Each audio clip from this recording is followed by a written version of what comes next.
কাতারে অবস্থিত আমেরিকান ঘাঁটিতে ইরান হামলা চালিয়েছে, কিন্তু ইরান হামলা চালানোর পর এই মুহূর্তে কাতারের অবস্থা কি সেটি আমরা জানার চেষ্টা করেছি এবং সরাসরি এই মুহূর্তে কাতারের যে অবস্থা রয়েছে এবং সেই ঘাঁটিতে হামলার পর সেখানকার রাজধানী দোহার কি অবস্থা রয়েছে সেই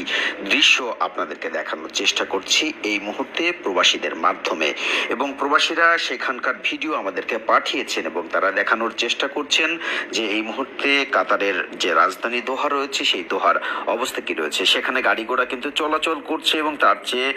বড় কথা হচ্ছে রাস্তাঘাটে মানুষ কিন্তু একদম জনমানব শূন্য হয়ে পড়েছে। এবং কাতারে যখন ইরান হামলা চালায় সেই মুহূর্তে বিমানবন্দর সহ রাজধানী যে বাসী যারা ছিলেন তারা কিন্তু দিক বিদিক ছোটাছুটি শুরু করেছিলেন এবং অনেকেই বা অনেক প্রবাসীও বলার চেষ্টা করেছেন যে কাতারের যারা বাসিন্দা রয়েছেন তারা বাংকারে পর্যন্ত চলে গিয়েছিলেন। তো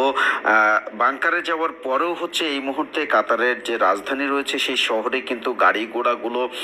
এদিক সেদিক করে রাখা রয়েছে, পার্কিং করে রাখা হয়েছে এবং যেখানে যেভাবে পেরেছে সেভাবে কিন্তু গাড়ি রেখে তারা নিরাপদ একটি জোনে কিন্তু যাওয়ার চেষ্টা করেছে এবং ভিডিওতে সেই দৃশ্য নিশ্চয়ই আপনাদেরকে দেখানোর চেষ্টা করছি আমরা। এবং এই মুহূর্তে কাতারের যে রাজধানীর যে দোহার যে অবস্থা সেই অবস্থাটিও আপনাদেরকে দেখানোর চেষ্টা করছি এবং কাতারের যারা বাসিন্দা রয়েছেন তারা কিন্তু ইতোমধ্যে যে নিরাপদ যে স্থান রয়েছে সেই জায়গাতে তারা যাওয়ার চেষ্টা করছেন এবং কাতারের সরকারের পক্ষ থেকে ইতোমধ্যে কাতারের পুরো যে কাতারের যে আকাশপথ রয়েছে সেই আকাশপথ কিন্তু বন্ধ ঘোষণা করা হচ্ছে অনির্দিষ্টকালের জন্য। ইতিমধ্যে আপনারা জানেন যে ইরানের উপর হামলা চালানো হয়েছে এবং ইরান সেই হামলার পাল্টা জবাব দিতে ইতিমধ্যে শুরু করেছে এবং তারই জবাব হিসেবে এই হামলা।